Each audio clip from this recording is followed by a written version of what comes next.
Shalom. Eh, Hari ini kita akan melanjutkan materi katekisasi kita tentang manusia sebagai ciptaan Allah. Ya, perlu kita tahu bahwa manusia itu asalnya dari mana. Allah adalah pencipta dan manusia adalah ciptaannya. Jadi kita ini ada yang menciptakan sehingga ada. Nah, Allah adalah pencipta dan manusia adalah ciptaannya. Atas kasih karunia-Nya kita diciptakan dan diberi akal dan budi yang harus kita gunakan. Jadi kita diberikan akal dan budi juga untuk gunakan. Ya, gunakan untuk apa? Untuk memuliakan namanya. Jadi akal dan budi yang diberikan Tuhan itu untuk memuliakan Tuhan.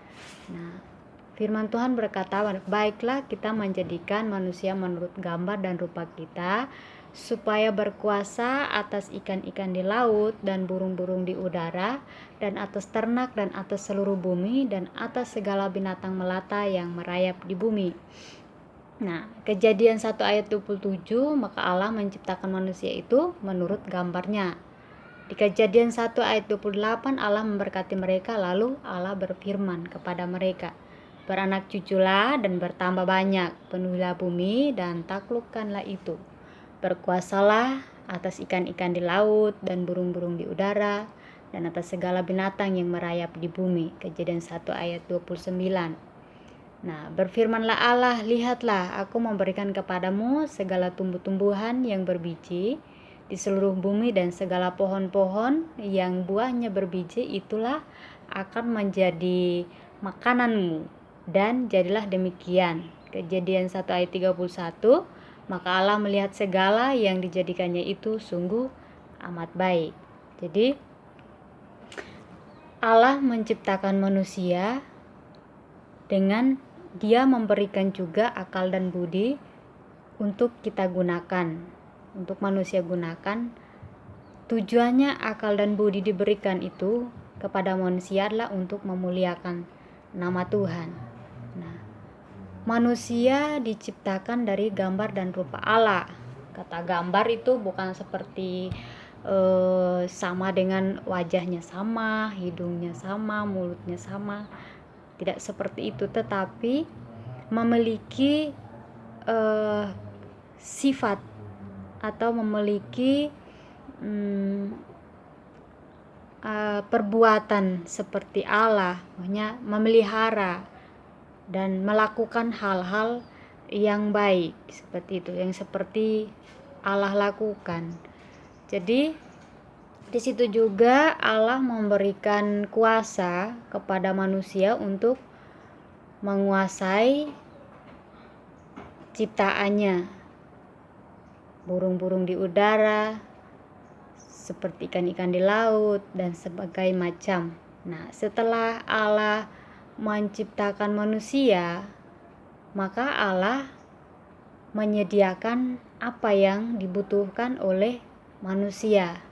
Nah, kita lihat di Kejadian 1 ayat 29 tadi, berfirmanlah Allah, lihatlah aku memberikan kepadamu segala tumbuh-tumbuhan yang berbiji di seluruh bumi dan segala pohon-pohon yang buah berbiji, itulah akan menjadi makananmu. Dan jadilah demikian.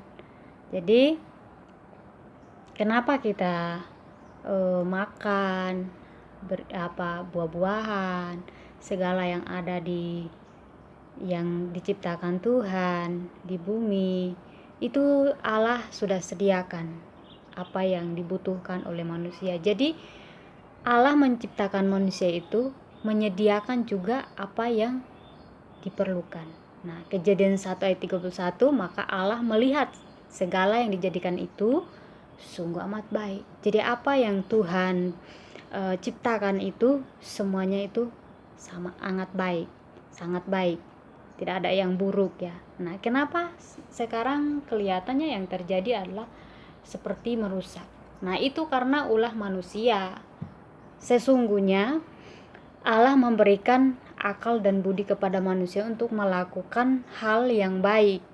untuk melestarikan setiap ciptaan Tuhan yang diberikan kuasa kepada manusia. Jadi kita manusia yang pelihara, bukan merusak.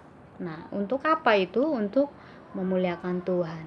Nah, Kejadian 2 ayat 7 itu berkata, ketika itulah Tuhan Allah membentuk manusia itu dari debu tanah dan menghembuskan nafas hidup ke dalam hidungnya. Jadi di Kejadian 2 ayat 7 ini, ketika Allah membentuk manusia itu dari debu tanah, bukan hanya membentuk, tetapi menghembuskan nafas hidupnya ke dalam hidung manusia itu.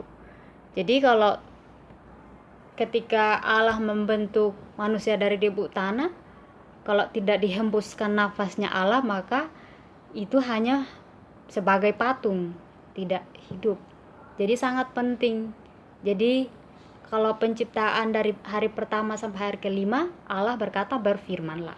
Tapi keenam, menciptakan manusia dengan memiliki bahan. Ambil bahan itu dari debu tanah dan membentuk dengan karyanya sendiri, Allah sendiri, dan memberikan nafas, menghembuskan nafas itu ke dalam hidungnya. Nah, demikianlah manusia itu menjadi makhluk yang hidup. Jadi kalau tidak hembuskan, awal penciptaan manusia tidak dihembuskan nafas Allah, maka manusia ini tidak memiliki nafas, palingan hanya patung. Jadi itu sangat penting bahwa nafas yang kita miliki ini memang dari Tuhan.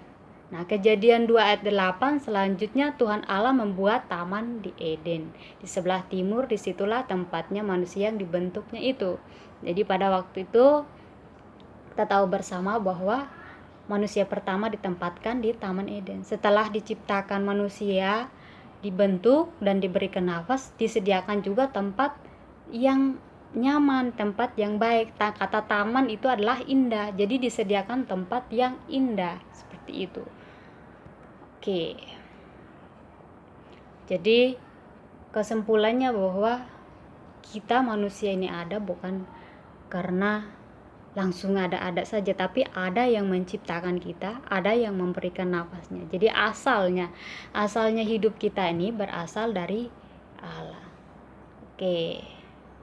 Terima kasih. Materi kita sampai di sini. Jika ada pertanyaan, boleh di chat atau boleh komentar dan kita akan bahas bersama-sama. Oke.